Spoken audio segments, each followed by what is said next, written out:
Noticias presenta la entrevista del día con los actores del desarrollo de Riobamba, Chimborazo y el Ecuador. Cumbre Noticias, comprometidos con la verdad. Marcamos el tiempo, son exactamente ya las 7 de la mañana con 8 minutos, la hora exacta 7 de la mañana con 8 minutos en esta jornada de trabajo de este día jueves 22 de agosto del 2019, una mañana bastante fría aquí en el centro del país, típica de esta serranía nuestra, que nos tiene con no solamente frío, sino ya casi como en la refrigeradora. Nos salimos y enseguida entramos a la refrigeradora, uno está más abrigadito aquí, pero al salir a la calle volvemos a sentir que estamos en los hermosos páramos de la geografía ecuatoriana. Elizabeth Magui está con nosotros y nuestra invitada esta mañana, así que Elizabeth, empecemos el diálogo, por favor. Gracias, Jorgito. Ya tenemos en nuestro set de entrevistas, cuando son las 7 de la mañana con 9 minutos, a Susana Araujo, quien es viceministra de Educación. Viceministra, usted está cumpliendo una agenda desde el día de ayer con una caravana bastante importante.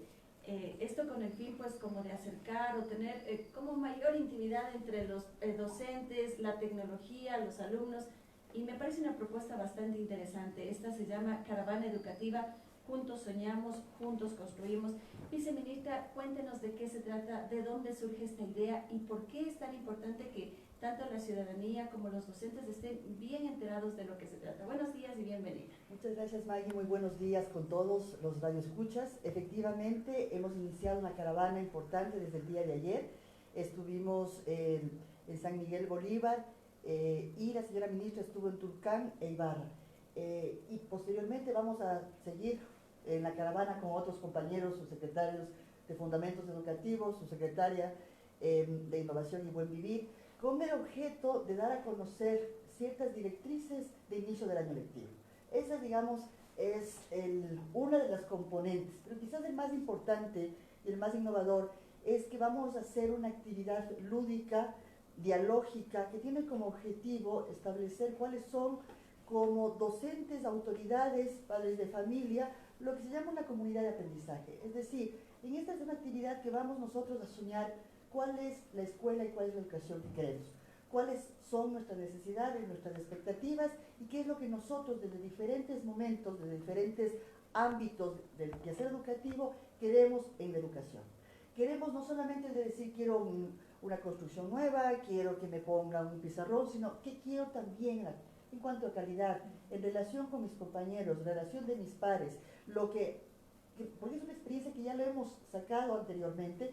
La señora ministra ha tenido la oportunidad durante 2 años de experimentar esta metodología en diferentes lugares del país. Y la propuesta es justamente que los niños tengan su voz, que los docentes tengan su voz, que los directivos tengan su voz y que conversemos, porque hay ocasiones en que dicen, no, es que el padre de familia dice, el profesor no le entiende a mi chico. Y el padre y el estudiante dice, el profesor me cogió la ojeriza. Y el padre de familia, el docente dice, a mí nadie me entiende.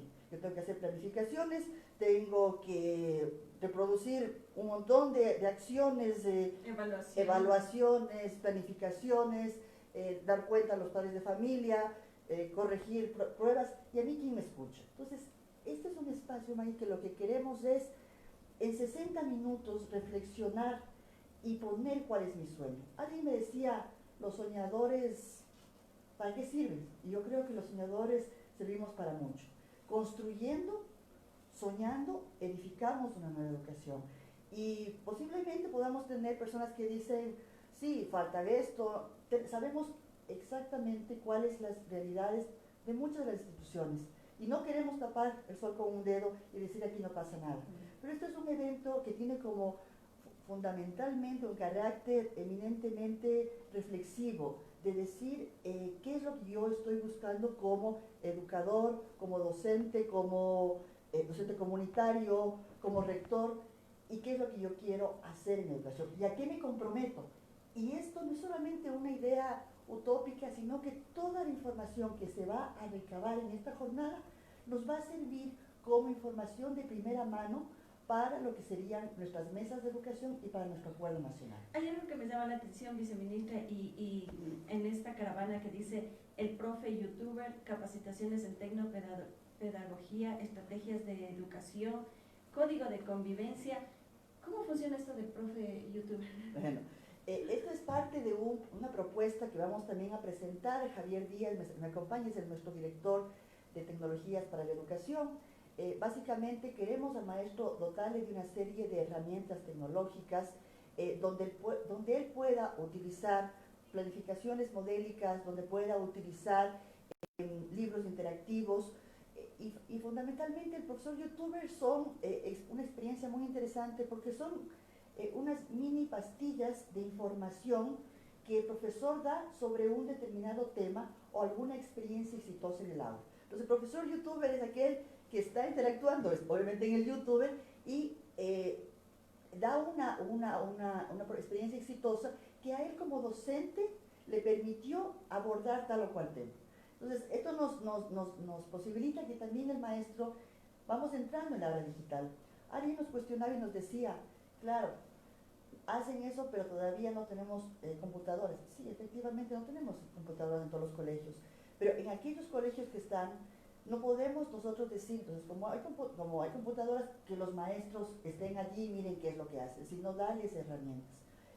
Son como en procesos, Maggie. O sea, tenemos material interactivo, tenemos los textos escolares convencionales, pero la idea es ir integrando y haciendo una agenda digital que nos permita también a los maestros, a los docentes, ir a la vanguardia en la tecnología, que creo que es importante. Viceministra, permítame incluir en el diálogo a mi compañero Jorgito Merizalde, quien también tiene algunas inquietudes con respecto al evento que se desarrollará el día de hoy, que por cierto será en el Cantón Colta, ¿no? A las 10 de la mañana. Estaremos a las 10 y a las 2 de la tarde. Señora viceministra, primero bienvenida acá a Riobamba y bienvenida a nuestro medio de comunicación. Gracias por compartir esta propuesta. La primera pregunta que nos hacen es, ¿cómo podemos considerar que esta propuesta, que hoy tiene un bonito nombre, Juntos Soñamos, Juntos Construimos, sea diferente a tantas propuestas, señora viceministra, que se han lanzado a lo largo de la historia del sistema educativo ecuatoriano? ¿Qué le hace diferente, sobre todo para que el padre de familia, que es el primer educador, el estudiante y el profesor, que es el segundo formador, se involucren en esta propuesta? Así que no sea solamente un momento de campaña, una estrategia nada más, sino que además quede como política pública establecida del nuevo modelo educativo que necesitamos urgentemente implementar en nuestro país. Por favor. Así es, Jorge. Efectivamente ha habido muchísimas experiencias exitosas, algunas sí, otras no. Consideramos que esta es una experiencia, como decíamos, probada por la señora ministra durante 2 años a lo largo del país. Una primera característica. No estamos ahorita experimentando, sino que la hemos visto en fotografías, en videos, y efectivamente, Jorge, hay una interacción entre los 3 componentes principales del sector educativo.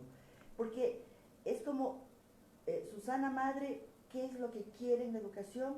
Y probablemente va a ser lo mismo que el profesor quiere, pero hay ocasiones en que al no tener un diálogo donde no nos ponemos en un grupo y establecemos nuestros objetivos, nuestras necesidades, cada uno habla un idioma distinto. Entonces, nuestra propuesta es que en esta jornada de 60 minutos, dejar las bases para que en cada institución educativa se haga este trabajo y que este trabajo sirva para comenzar a crear el código de convivencia, que muchas veces usted debe haber escuchado que el código de convivencia queda en letra muerta, en papel de archivo, y que no se renueva, sino que cada año se le va sacando del mismo cajón. Entonces la idea es justamente que estos 3 actores conversen, dialoguen en cuanto a qué es lo que yo como estudiante me comprometo, cuáles son mis deberes y también mis deberes, mis derechos, las obligaciones que yo tengo como estudiante, el docente como docente, el padre de familia, la responsabilidad. Hay ocasiones que en estas jornadas, ayer mismo nos decíamos, es que todos nos piden que nosotros los maestros hagamos, y el padre de familia decía, pero es que nosotros ya les inculcamos valores, pero a veces el docente se olvida. Esa pequeña reflexión nos va a permitir ir construyendo un diálogo. Y todo este recorrido que vamos a hacer, Tulcán, Ibarra, San Miguel, Colta, Quero, Cuenca, Loja, Quito, Sucúa, Zamora, Puyo y Tena, en 5 caravanas, vamos a traer toda esta información, todos estos deseos que se tienen, y los vamos a ir dividiendo en ejes: formación, capacitación, tecnologías, y nos va a servir para justamente delinear cuáles son las principales necesidades y requerimientos que tenemos en el sistema educativo. Por ejemplo, van a estar hoy en Colta, ¿no? Y dolorosamente tenemos que decir que Colta es uno de los cantones más pobres del Ecuador, que es una vergüenza todavía que estamos en pleno siglo XXI y nuestros alcaldes han sido capaces de satisfacer Me refiero a los alcaldes que han estado oculta. Más de 25 años han estado en manos de la dirigencia indígena de esta provincia que se ha partido entre los unos y los otros, pero Culta son los cantores más pobres, con alto índice de nutrición, sin fuentes de empleo. Esta es como una deserción educativa muy importante porque el padre se ve obligado a que su hijo priorice el trabajo sobre la educación. Ahí hay que trabajar fuertemente en Colta, en Guamote, en Alausí, que tenemos una población altamente rural, indígena, y que requiere esta importante inserción en el tema educativo. Efectivamente, Jorge, y los lugares de los que escogimos han sido muy pensados porque justamente estamos yendo en sectores donde creemos que es importante intervenir. Tenemos la presencia de nuestros compañeros directores distritales. Como ustedes saben, hay un secretario intercultural bilingüe, tienen ahora, es una entidad adscrita. Sin embargo, creemos que es importante ir interactuando con los compañeros interculturales bilingües, y por eso ellos inclusive van a estar en nuestra caravana, van a participar, van a dar unas palabras, porque, como dice usted, Colta es uno de los sectores más olvidados. Pero justamente por eso no estamos nosotros viniendo a sectores donde sabemos que de alguna manera se han atendido ciertas necesidades. Digamos, el caso de Riobamba, por ejemplo, donde tenemos otro tipo de cosas, ahí queda donde el problema es más grande. Exactamente, Jorge, y eso es lo que queremos, y por la presencia y la convocatoria que estamos haciendo para el día de hoy en las 2 jornadas, es efectivamente para sensibilizar también. Vamos a tener reuniones, porque alguien nos decía en estas famosas redes que ahora uno puede decir, bienvenido sea la presencia, aquí vienen a figurar y a tomarse fotos. Qué bueno que alguien diga quiero tomarme fotos con Juanita, María y demás, porque sienten que lo que se dijo en su momento impactó, llegó, y que creen que lo que están haciendo en esos 60 minutos es importante. Pero básicamente, ¿qué es lo que nosotros queremos hacer en estos encuentros? Es que como decía, esta información de primera mano puede ser también transmitida a diferentes actores que ya están involucrados de alguna manera en el sistema educativo, pero no tienen la responsabilidad total y directa. Como pueden ser alcaldes, como pueden ser gobernadores, como pueden ser líderes comunitarios. Con ellos vamos a tener 2 encuentros, uno a las 12 del día y otro a las, posiblemente entre algún receso en el almuerzo. Entonces, porque queremos también conversar con ellos, queremos que ellos nos cuenten y buscar sinergias para mejorar no solamente el aspecto pedagógico, llamémosle de contenidos curriculares y demás, sino también infraestructura y ciertas obras que se requieren. Viceministra, hablando precisamente de esta caravana, ¿cómo está el equipamiento en las diferentes unidades educativas? Me refiero a que, como va a ser algo que esté apegado a las nuevas tecnologías, ¿cómo estamos en el caso de Internet, el acceso a Internet en las unidades educativas, la implementación de computadoras? Claro que nos mencionó un poco al respecto, pero tengo entendido que esta caravana va de la mano con la tecnología, las nuevas aplicaciones que existen. ¿Se ha facilitado todo esto a los docentes para que pueda ir en coordinación con esto? Maggie, sería utópica decir que todo es que sí. Lo que tenemos efectivamente es una plataforma digital de Educar Ecuador, donde a través de Internet podemos tener estos recursos. Pero este es uno de los mecanismos. Otro es también que hay información que está fuera de línea, que se puede utilizar en un computador, en un cybercafé, en un infocentro, donde sin necesidad de estar conectado también hay información adicional. Se ha pensado también inclusive en algún material que pueda ser un CD, un flash memory, también para ir entregando en los sectores. Efectivamente, todo este material no es de fácil acceso para ciertos sectores, ¿verdad? Tenemos convenios con Intel para ver la conectividad. Hemos hecho importantes esfuerzos con Fundación Pro Futuro, con Microsoft, para poder, junto con tecnología de punta, podamos ir también teniendo material de apoyo con laptops, pero nos toca construir mucho. Efectivamente nos decían, no en todas las instituciones educativas, pero iniciamos, por ejemplo, este año escolar con este convenio con Fundación Telefónica para que el maestro, justamente, 12.000 maestros a nivel nacional, con régimen Sierra, se puedan capacitar en nuevas tecnologías de comunicación y de información. Porque creemos que muchas veces el docente a veces tiene y existido experiencias en las que el Ministerio de Educación ha entregado computadores que en 1 o 2 años han estado guardadas. ¿Por qué? porque tienen miedo los maestros de que como se les encomendó la computadora, de Se prenderla, se dañe, y que ciertas personas o mandos medios dicen, si usted daña, usted compra y usted compone. O sea, pero si entonces si me dan una computadora, haré lo posible por cuidarla. Pero eso nos pasa muchas veces, que esa cultura de que yo no sé utilizar, yo no sé cómo funciona y por eso no la uso.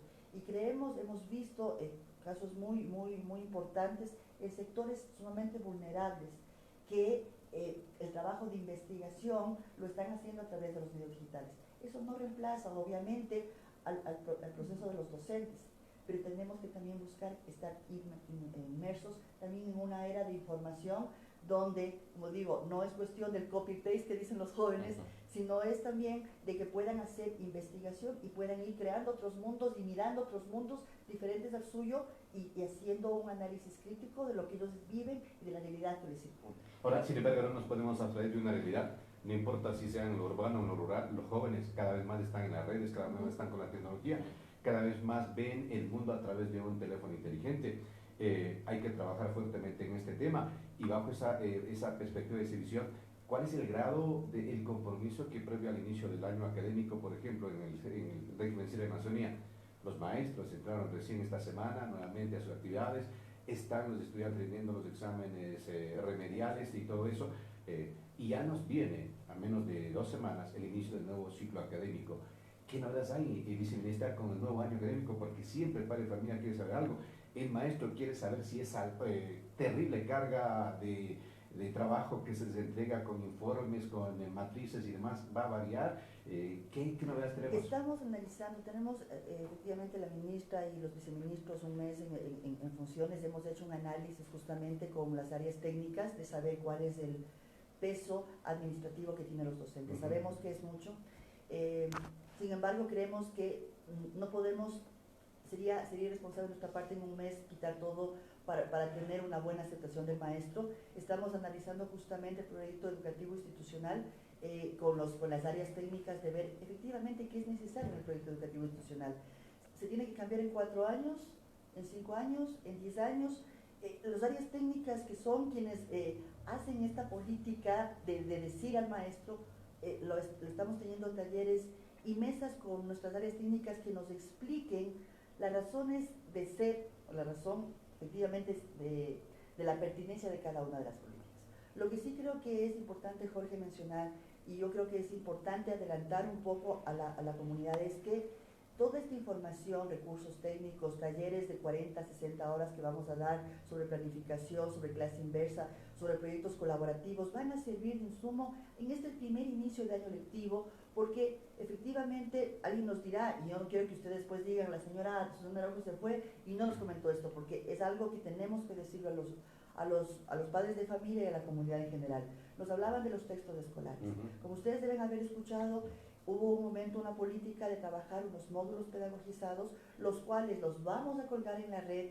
Sin embargo, creemos que, como se dice comúnmente, zapatero a tus zapatos. El Ministerio de Educación no es el experto en hacer material didáctico. Podemos orientar, podemos dar planificaciones, podemos dar ciertas orientaciones. Tenemos un currículum bastante específico, con indicadores muy claros, pero el material que se hizo en su momento va a ser colgado, va a ser difundido a través de diferentes medios, pero creemos, en la industria nacional, creemos que hay editoriales muy prestigiosas que han hecho un excelente trabajo, editoriales como Don Bosco, que tiene 100 años. Por poner un solo ejemplo, no quiero piensen que estoy haciendo publicidad de Don Bosco, tenemos editoriales de mucha trayectoria, de 10, 15, 20, 40 años, y justamente ellos se han unido porque administrativamente no podíamos hacer todo un proceso de licitación que demoraba aproximadamente 45 a 60 días, y hemos hablado con ellos. Les hemos dicho, probablemente hay muchas cuestiones que en los textos tenemos que mejorar. No podemos decir que son perfectos. Yo tuve la oportunidad de trabajar 11 años en procesos editoriales de textos escolares, y creo que ni en el año 11 me sentía completamente segura de que los materiales que hacíamos estaban 100% verificados. Siempre habrá alguna cosa que mejorar. Claro, entonces, nuestros textos, los editoriales nos cedieron los derechos a título gratuito este periodo para poder salir. Y estamos ahorita en el proceso de impresión de los textos. Vamos en este primer mes Por eso es que también estamos difundiendo las acciones que queremos que los maestros en estos 30 días hagan sus planificaciones, hagan su código de convivencia, trabajen en este mes en esta ambientación y en esta construcción de estos sueños que decíamos que es la base del código de convivencia.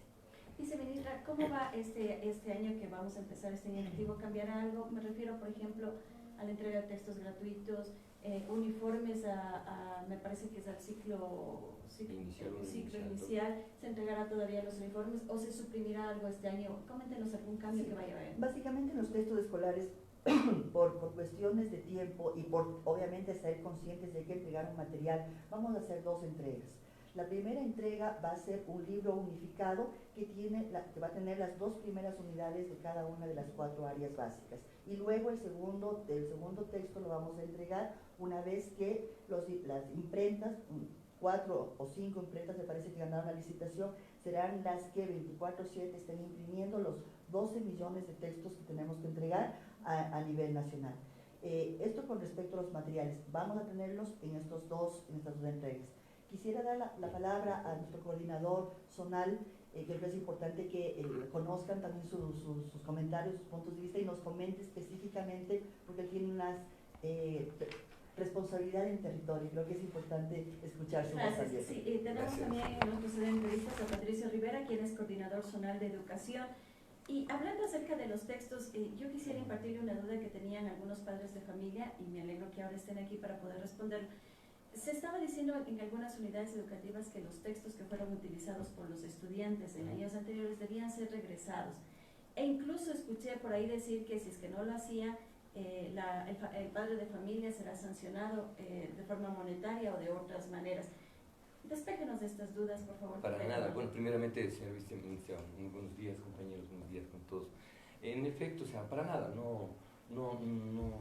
ya se nos perdió desde el punto de vista del equilibrio pedagógico en los distritos sancionadores. O sea, definitivamente no va por ahí la cosa, no creo que exista. Debe ser algún comentario que en un momento dado, por pretender recuperar, hay algunas cosas que ya en el territorio se dan, ¿no? Es decir, o sea, como yo no tengo el texto al principio del año, ¿con qué empiezo a trabajar?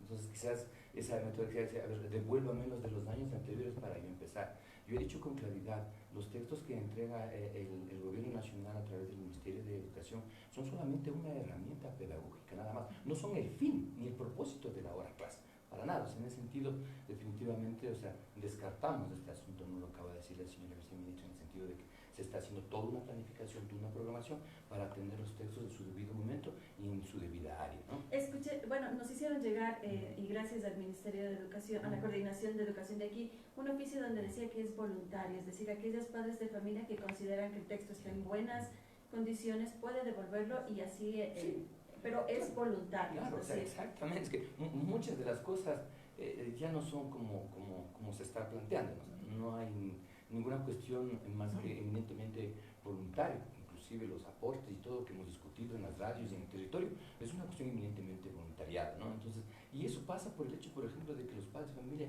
hoy que van a estar en el taller, también vayan viendo que la cuestión educativa pasa por otra razón, que no es específicamente la que dice, si no me devuelves el libro, yo le castigo a tu hijo, le castigo, no tienes matrícula, bueno, un poco de cosas que están desviadas del proceso educativo al que nosotros estamos implementando en este momento. Me hacen una pregunta a través del WhatsApp, dice, podría preguntarle sobre los concursos para autoridades, ya que el régimen reconoció la existencia de un 85% de encargos. Y lo otro dice, si la red de maestros sigue mandando en los distritos.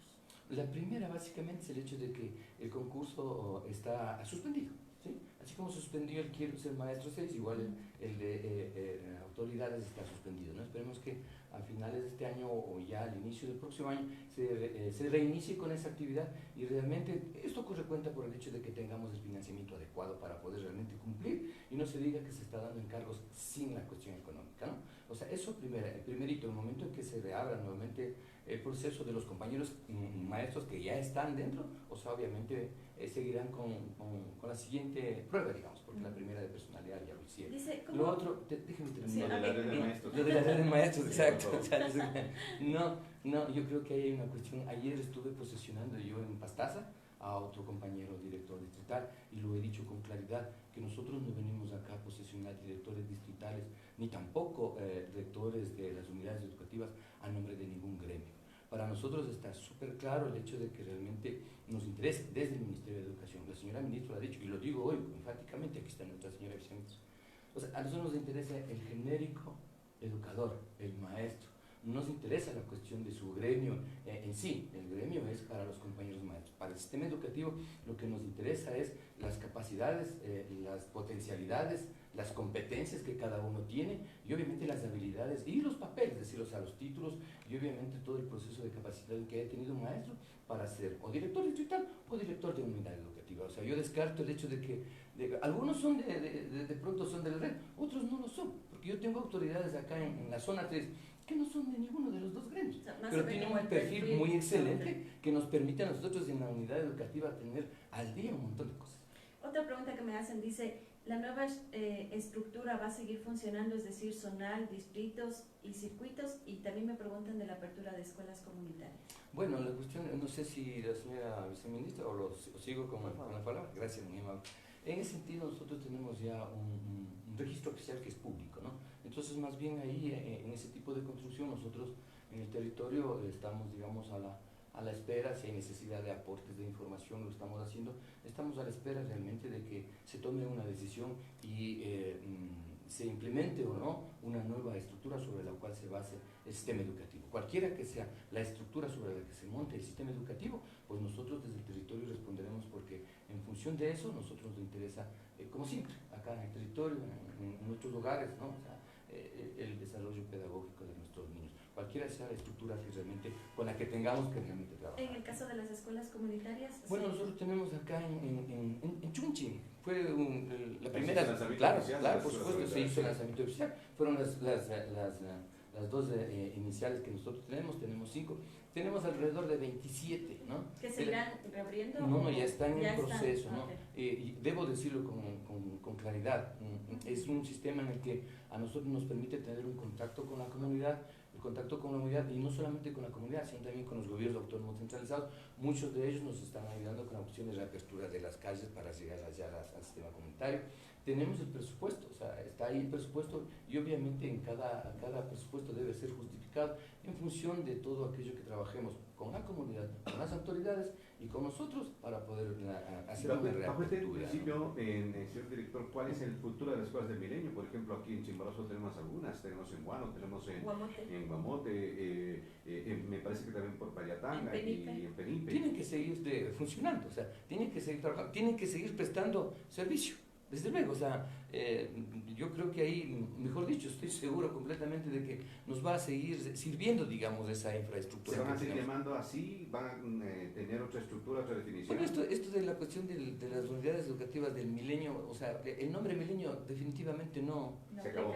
aplica, o sea, nunca aplicó, era solamente una cuestión que no está. Por ejemplo, no es unidad educativa, digamos, unidad educativa del milenio Sichos, es unidad educativa Sichos. Nada más. Sí, nada más, o sea, Creo que pusieron ese- solamente, claro, por favor. quizás es importante, Patricio, que le puedas decir a toda la comunidad, porque a veces dicen, se abre, porque tal o cual persona quisiera que en su sector esté la escuelita en la que estudió. Yo creo que es importante quizás que nos comentes brevemente cuáles son las características que debe tener para poder hacer una apertura.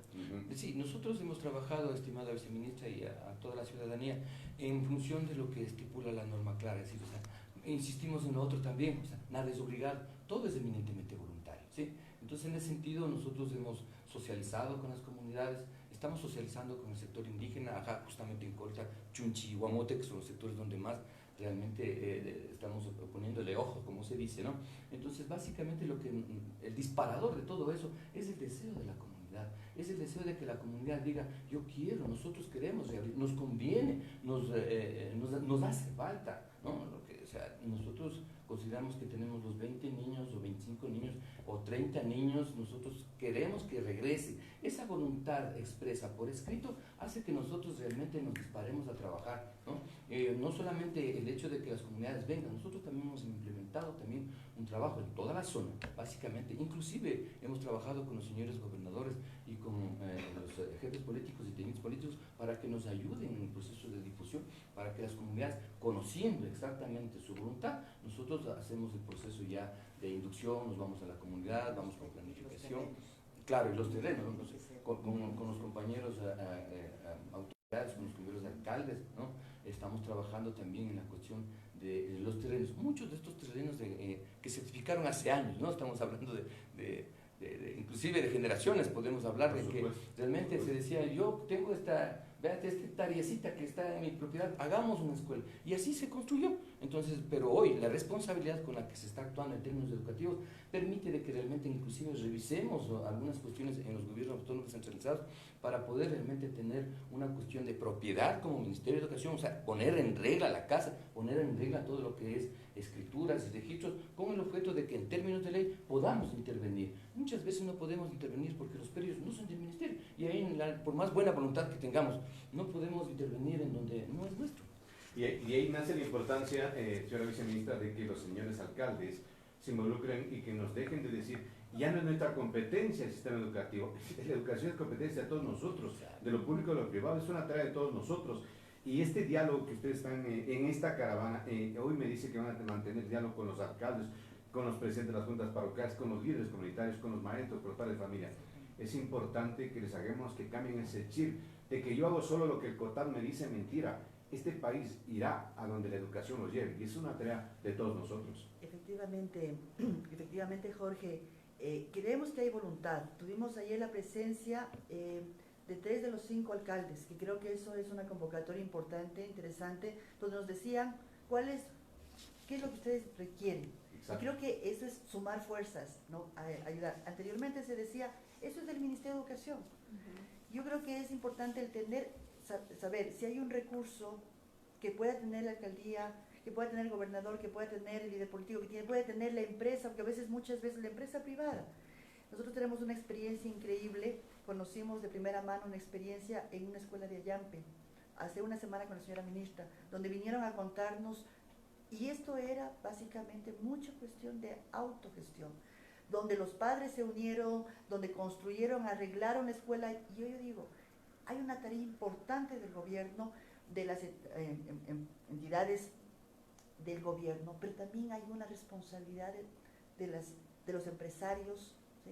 De las personas que tienen una voluntad de apoyar con, como dice a veces, plata y persona. Y creo que eso es importante, ir sumando esos esfuerzos. Señora viceministra, pues como siempre queremos agradecerle por su visita a nuestra medio de comunicación, por esta socialización.